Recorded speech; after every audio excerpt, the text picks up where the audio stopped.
Ladies and gentlemen, welcome back to another episode of Inside the Ring. I am your host, Luis Duran, and today we've got a very special guest with us.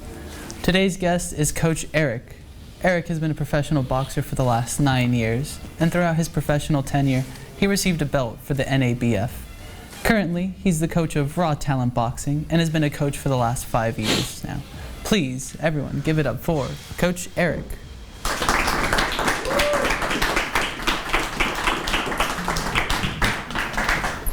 What's going on, Eric? How you doing? Nice to see you. Nice to see you, bro.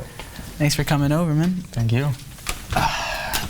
And I hope, this doesn't intervene with your schedule as an athlete, No, like I'm an early bird, and I wake up early every day so I can get my clients and my workout in. Okay, that's good, that's good. Let's get these questions in though. I got a couple of sets for you right here. First and foremost, what motivated you to even become a coach, specifically a boxing coach? I've been in the sport for a long time now, and I was always busy during my day, training, getting strength conditioning, all the stuff, getting ready for a fight. So when I retired, I was already working in the morning, but I wasn't doing anything on the evening, so I was getting bored.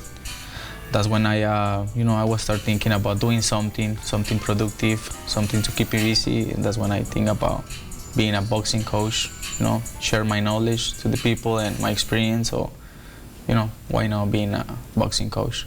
And that's when I hit up my good friend Hugo Gutierrez. He's the owner of the gym, Raw Talent Boxing. Okay, nice. And he just inducted you in like that really quick? Yeah, he was my teammate. He used to fight too, and we know each other for a long time now. And he just told me coming in and I'll help you with that. So yeah. Okay, that's wonderful. It's good to have a connection like that. Yeah. In terms of coaching though, what's kind of the most difficult aspect of that? I would say just be patient with your clients. You gotta understand that there's people that learn more faster than other ones, and so you gotta just be able to connect with your clients and see on what way you can help each client.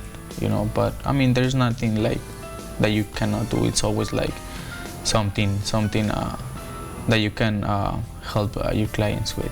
Yeah. That's good. And having the patience for that, whether it's that they learn faster or learn slower. Yeah. Is there a difference between having some of the younger people and some of the older people? And what are some of the younger clients that you've had? Yeah, I would say because my youngest client, I would say is like 6, 7 years old, and with those little kids, they learn quick. But the thing is they play around too much. They want to move around too much, want to run around.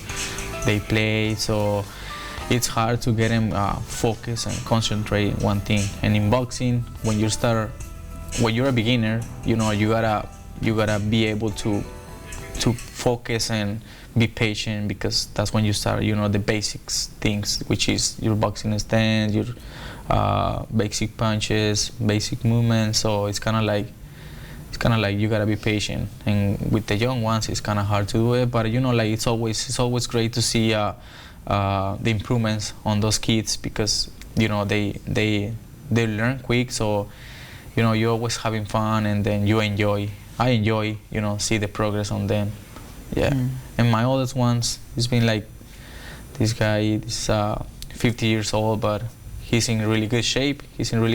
So it's not that hard to train those adults. It's more like the kids. But it's always like having fun with everyone and connect with them.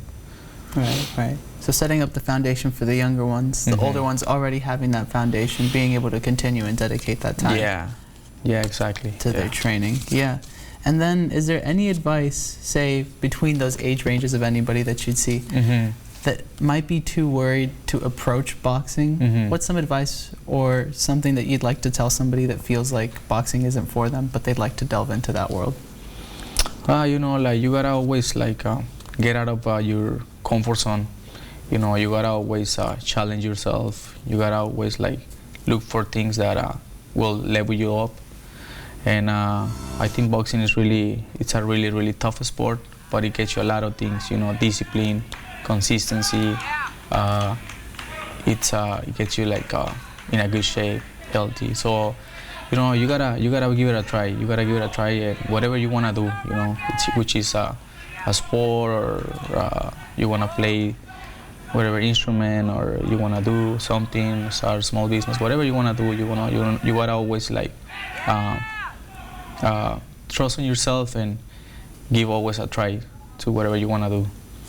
Yeah. That's wonderful to hear. And I mean, you've done enough of that to believe in yourself, to kind of push yourself to be that coach and be that person that you'd want these kids to kind of follow as the role model. Yeah. Right. And that's wonderful. If anybody else wants to see any of the first-hand demonstrations that Eric has over here, you could go ahead and follow him on his page. Can you say your Instagram page? Yeah, my Instagram page is the professor _ Ituarte. My last name Ituart.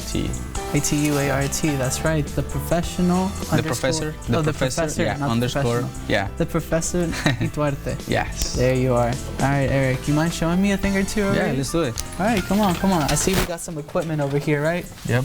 Okay. Yeah. Sorry for getting up in your way right there. Whatever. All right. We got some gloves. We got some. Why don't you just see me in this little wrap right here? Why don't you go ahead and help me out wrap this here? Alright, see we got the little hand wraps. Did you go ahead and start me off with this? What are kind of some of the basic moves and stuff that we got in boxing? Yeah, of course. So the first thing we're gonna do, I'm gonna wrap your hand. So we use the hand wraps to protect your hand. We usually do like a little pad for your knuckles so you can protect them. And then I'm gonna ask you to hold your hand like that. I'm gonna put it on your knuckles and start wrapping it. Like this is just basically to protect your hand. Oh, okay. Like your knuckles, your wrist, your fingers, so that you won't get hurt. Because like hitting the pads, hitting the bag is kind of at first when you're a beginner it's kind of hard, but you will get used to it. And right now we're gonna like go into the basic, which is like your boxing stance, your basic punches. Like just to get into it a little bit. Get the foundations down. Yeah. There's a lot more foundation to the protection too. Yeah, like like it's your footwork, like your technique, head movement, punches, and your guard, how to walk, everything.